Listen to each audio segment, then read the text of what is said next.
Old school versus modern gyms.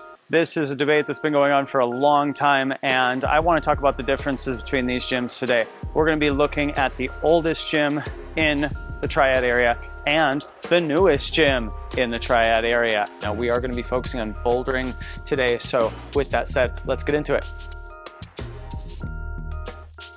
Don't forget to wash your hands. It's important after, but it's also important before, because A, you don't want to bring a bunch of stuff into the gym, and B, you're going to clean all the oils off your hands, so your hands are going to stick better and you're going to need less chalk throughout your session. This is just really important in both styles of gyms, so I can't say this enough to everybody in the gym, before and after. Please, please, please, please wash your hands. All right, so we're gonna be doing a lot of this kind of off the cuff, so I'm gonna have to bring my phone with me so I can keep my notes handy. So one of the things I wanted to discuss are the nuances of old school style gyms. Now, this little corner has an excellent example. This is actually some of the ropes, but this is one of the best examples that I have just offhand. So you can see they have these textured style walls, but they're not quite the same as the more modern, flat, fully sandpaper texture walls. These ones, the setting tends to be more minimal. You won't see as many volumes here, and the volumes will be simpler a lot of times.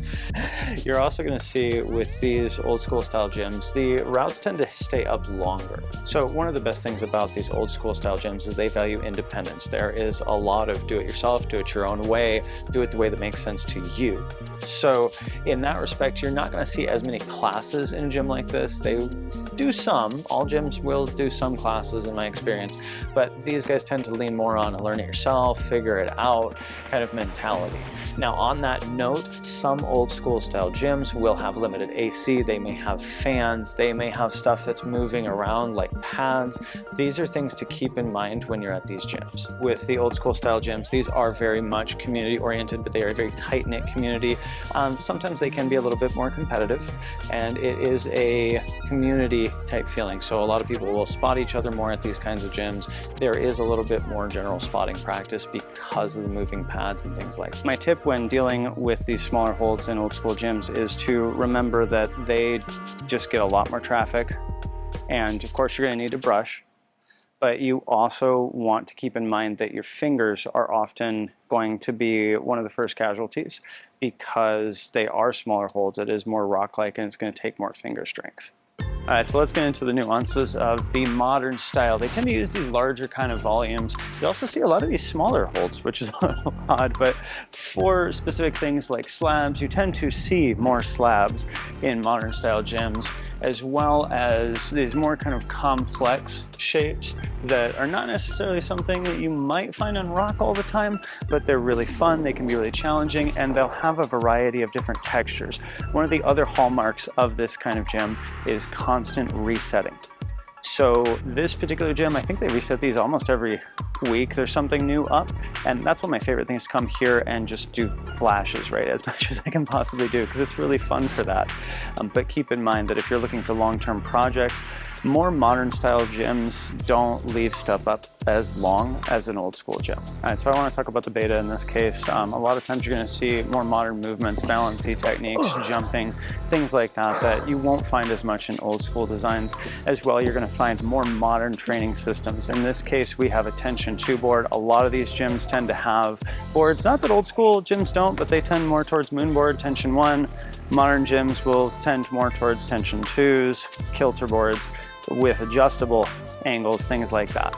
So you're gonna see different training options there. You're also gonna see different class options. Modern gyms have a tendency to offer more yoga classes, and sometimes even other accessory classes, beginners, advanced, belay, lead, all these different kinds of things. Instructor-led stuff that you'll find at the modern gyms. An important thing to keep in mind is when you're warming up, you wanna stick with kind of lighter stuff at old school gyms, because they tend to be a little less, I'll say, beginner friendly. And that means that I might warm up significantly lower than I would warm up at a commercial gym.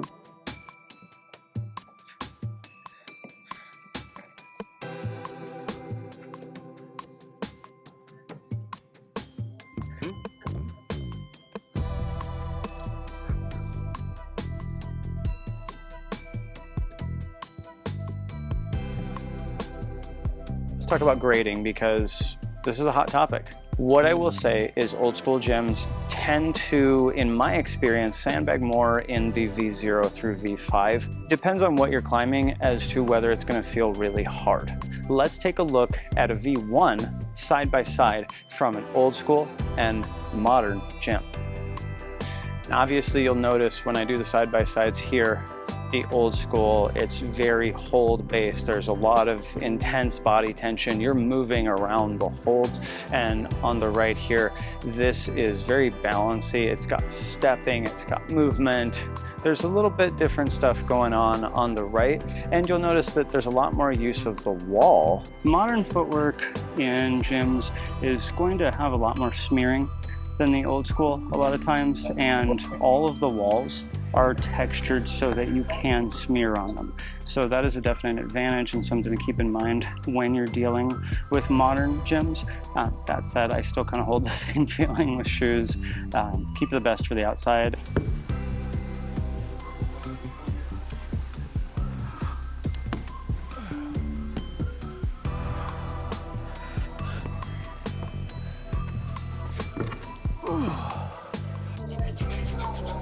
So at these old school gyms especially, it's important to brush the holds even more than a commercial gym because these sets stay up significantly longer.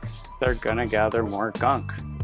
So you don't need to do this as much at modern gyms, but some problems, especially if they have really like big moves or they're really crazy and it looks different to everybody in the gym, they're gonna get a lot of chalk on them really fast. So I do like to brush them off. This particular hold, I do see this one build up a lot of chalk, and because this is used as both a hand and a foot in this sequence, it's also getting some shoe rubber on there, so it gets tricky after a while.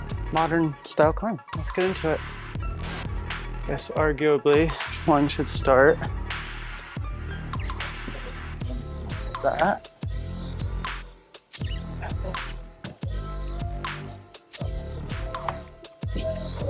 Ooh. Apologies for my terrible footwork on this.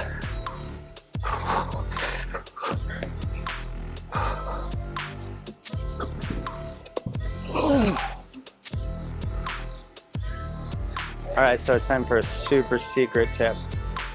Chest. Chest and triceps specifically. What do I mean? Dip machines.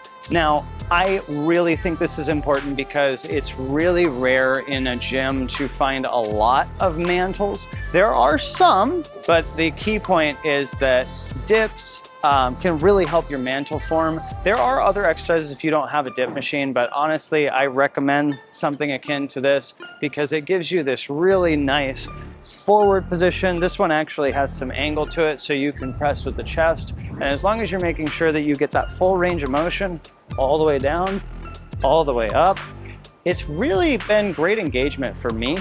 And I just find it actually improves my climbing.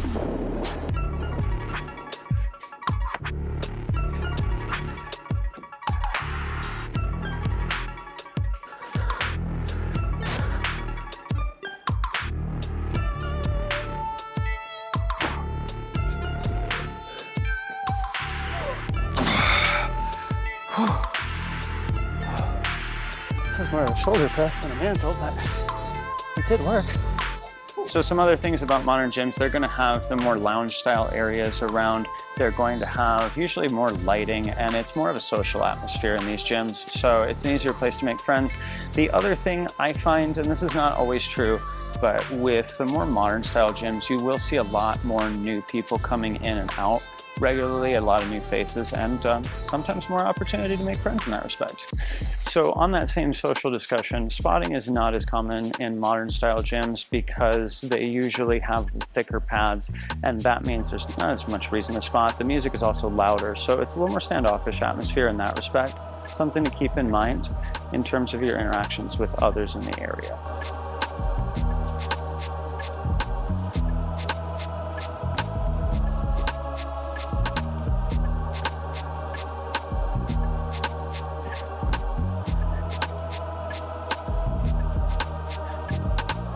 One thing I want to mention is about difficulty grading. With modern gyms, there is a bit of false sense of security here. I have seen people walk into a modern gym, first day climbing, and sometimes they'll send something that's rated V4, V5. And a lot of modern gyms, although not all, will choose a circuit grading system. So it might be lower for one, higher for another. But this is really important because what can happen in a modern gym is you might find yourself like, oh, I started at V4, I started at V5, but then you find yourself falling off with V2s, V3s, or other V4s, V5s. It's because there's stuff in there that you haven't learned yet. But they tend to be a little more forgiving in these grades. Now, personally, in my experience, once you start getting past V5, everything pretty much evens out with most gyms. I don't think there's a huge amount of difference. But again, that's for me. You may find a little bit of difference there. So keep that in mind. You know, to really get good, it's not about your flash grade, right? It's about what you can consistently do. Yes, that's important, but also projecting in that space. With modern gyms, you really want to understand all the different movement styles. However, I will give a note here for climbers who are on the older side like myself. Some modern movement is very jumpy. It's very high impact. So you want to keep that in mind. Right, these kind of high impact, jumpy moves can be more damaging to the spine. They can be harder on the knees, things like that. So just kind of choose carefully. I myself have had to back off of some because the risk is not worth the reward in some situations. All right, so I just gotta say, this one's just really fun. There are better ways than I'm doing it, but trying to protect my left finger on this one, so.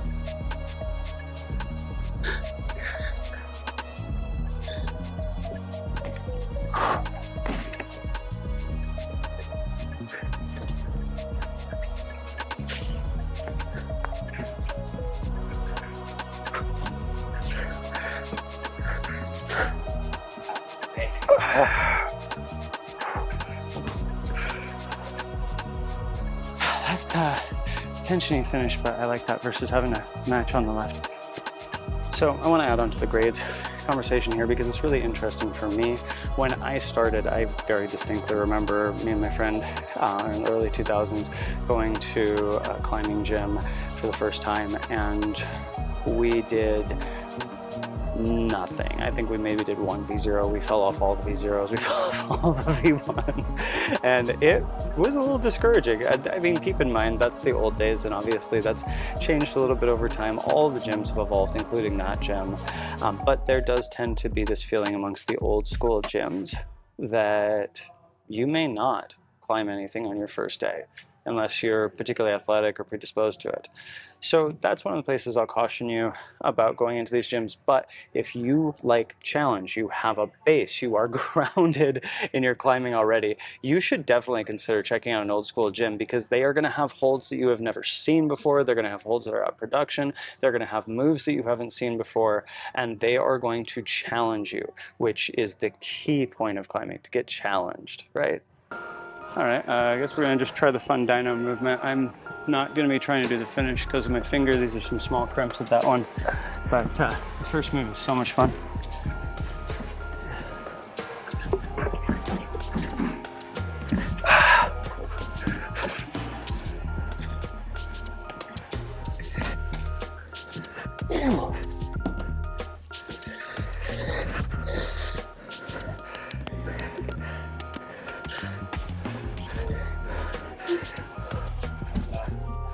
Okay, maybe I lied.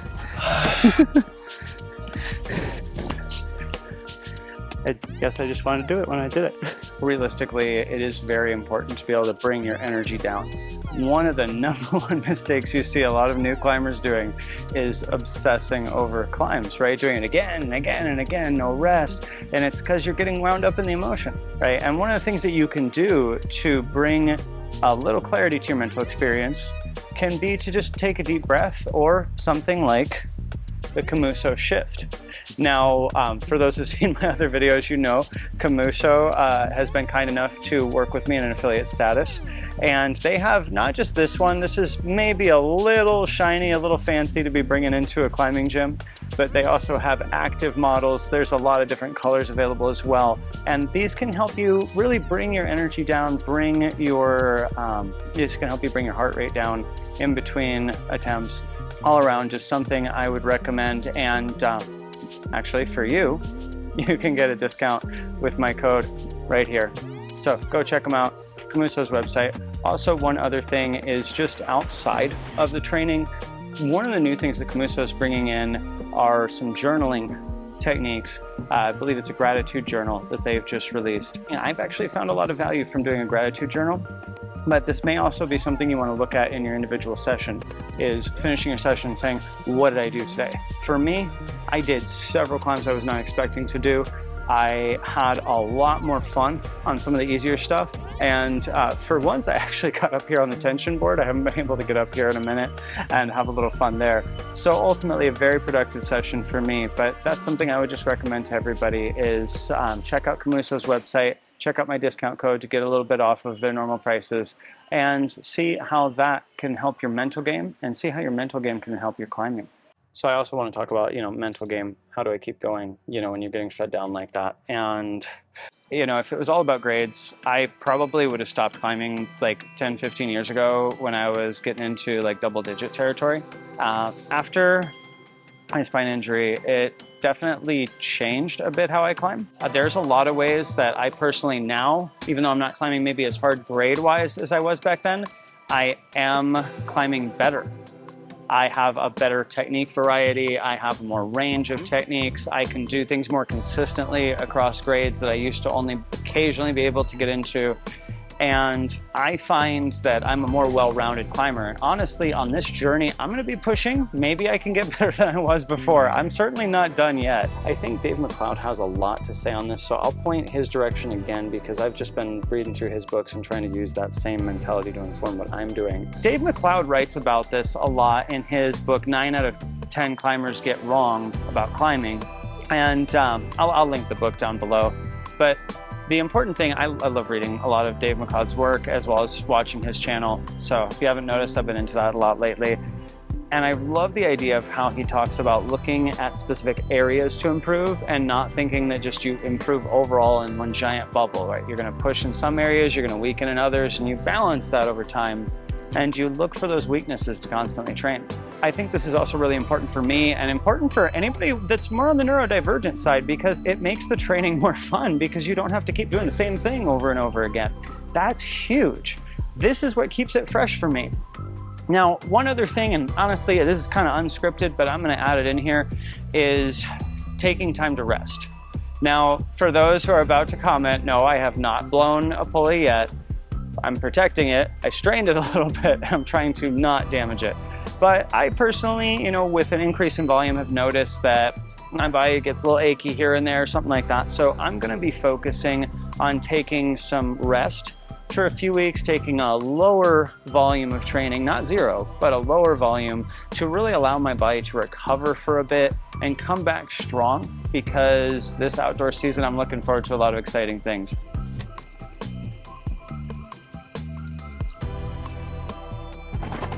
All right, so thank you so much for watching this video talking about old school versus modern gyms. So, which do you like more? Why? Why not? Tell me in the comments below. Also, if you have an idea for a future video that you're interested in hearing about, please let me know. I love checking out all the gyms in North Carolina. We're gonna continue the gym tourism. I said it before, we still gotta get one more Inner Peaks. We got a bunch more gyms in North Carolina to jump around to, and I think we're even gonna be making a trip to Ohio in the near future. So looking forward to that. If you wanna see that content, don't forget to like and subscribe down below. Thank you so much for watching. Take care.